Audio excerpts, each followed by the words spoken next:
अब जो भस्म शेष है उसे भी इसी प्रकार बिखेरना होगा मुझे।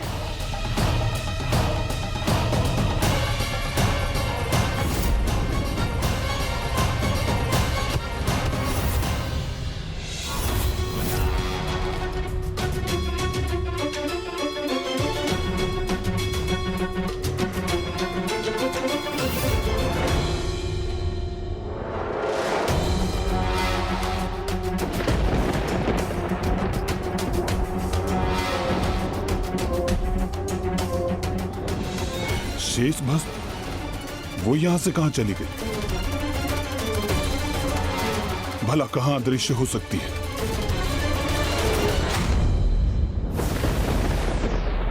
ओह, उस शिला के पीछे मुझसे स्वयं को छुपाने का प्रयास कर रही है, किंतु मैं इसे यहां नहीं रहने दूंगा।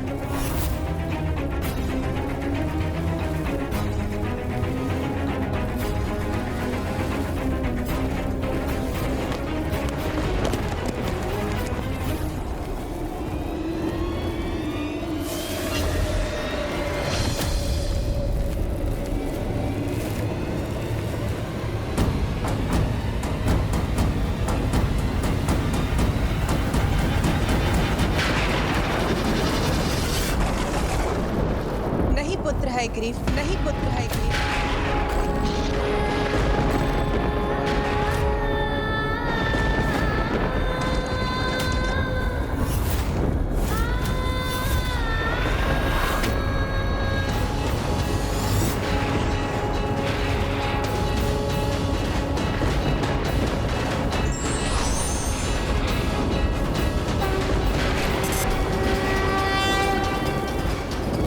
प्रकृति में यदि बुराई जन्म लेती है तो उसके साथ अच्छाई का जन्म भी अवश्य होता है।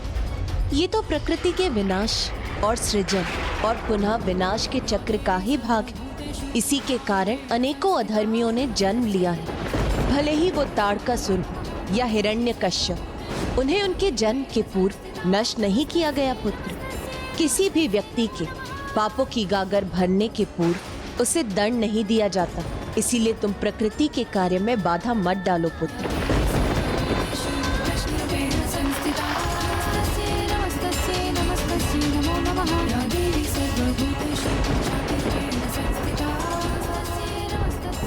उचित है माता, मुझे क्षमा कीजिए माता। पुत्र, जो होना था वो हो चुका और नियति के अनुसार जो होना है वो भी अवश्य होकर ही रहेगा।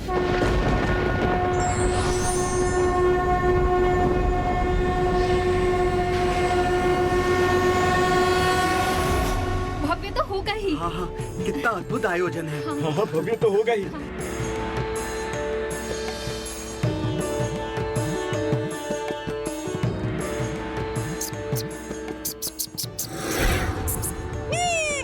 आनंद तब आएगा जब ये समस्त भोजन मेरे उदर के भीतर जाएंगे।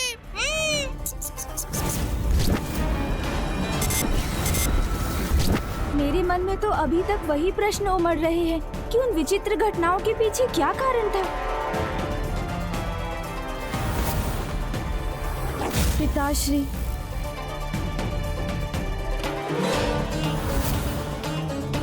और माँ के अत्यंत विचित्र व्यवहार का क्या रहस्य है? कब आरंभ होगी अभिषेक की ये विधि, जिस विधि के संपन्न होने पर ही मैं अपने प्रश्नों के उत्तर प्राप्त कर सकूंगा।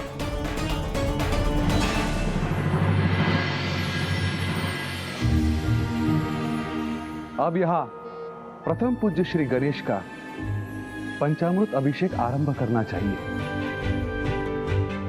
ये समस्त आयोजन प्रथम पूज्य श्री गणेश को बधाई और हमारी ओर से इनका आभार व्यक्त करने स्वरूप किया गया है, क्योंकि इन्होंने दशानन रावण द्वारा प्रभु महादेव के आत्मलिंग को लंका ले जाने से रोककर इस समस्त संसार पर आने वाले घोर अनिष्ट को सुरक्षित कर दिया है। ऐसा महान कार्य किया है इन्होंने। अभिषेक की ये सुंदर विधि तो गणेश जी के माता द्वारा ही आरंभ होनी चाहिए। पुत्री पार्वती,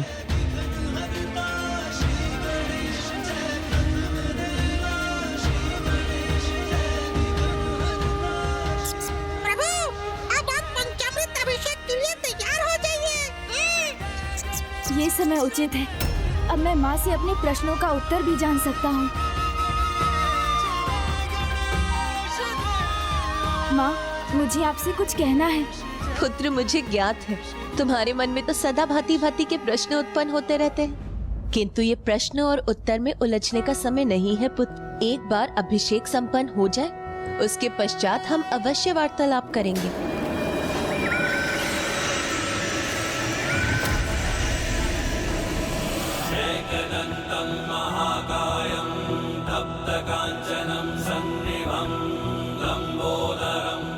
माँ ने तो मुझे मेरे प्रश्नों का उत्तर दिए बिना ही मुझे शांत कर दिया। स्वयं से कुछ पूछने ही नहीं दिया मुझे।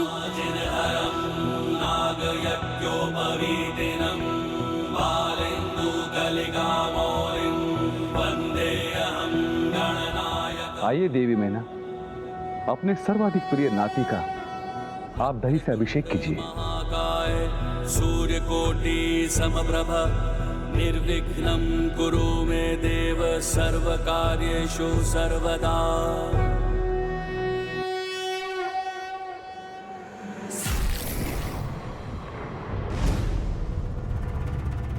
क्या हुआ पुत्र गणेश?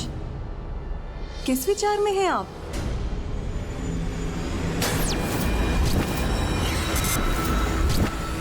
मैंने उन तीनों को राजभवन के निकट ही देखा था, तो नानी माँ को अवश्य उन तीनों के बारे में ज्ञात होगा।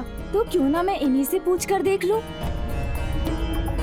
नानी जी, कल अकस्मात ही कुछ विचित्र घटना घटी, जिसके विषय में मैं आपसे ये पूछना चाहता था कि आप सदैव विचित्र प्रश्न ही करते हैं, किंतु इस समय आप इन संशय और प्रश्नों से ध्यान हटाइए और इस विशेष अभिषेक की विधि का आनंद लीजिए। मेरे प्रश्नों का उत्तर देना तो दूर, कोई उन्हें सुनना भी नहीं चाहता।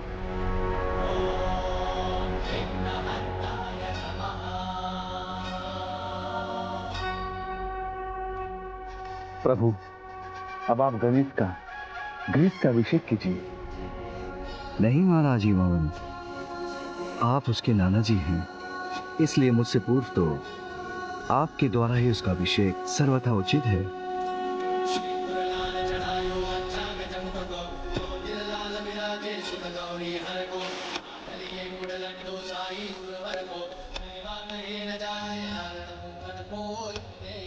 पुत्र गणेश, इस विशेष अवसर पर आप अपने नाना जी से क्या विशेष उपहार प्राप्त करना चाहते हैं, बताइए ना मुझे। प्रभु, छप्पन भोग मांग लीजिए नाना जी से, बस उसी से संतुष्ट हो जाएंगे हम। नाना जी, यदि आप मुझे कोई उपहार प्रदान करना ही चाहते हैं, तो मुझे मेरे कुछ प्रश्नों के उत्तर देकर मेरी एक जिज्ञासा शांत कर दीजिए।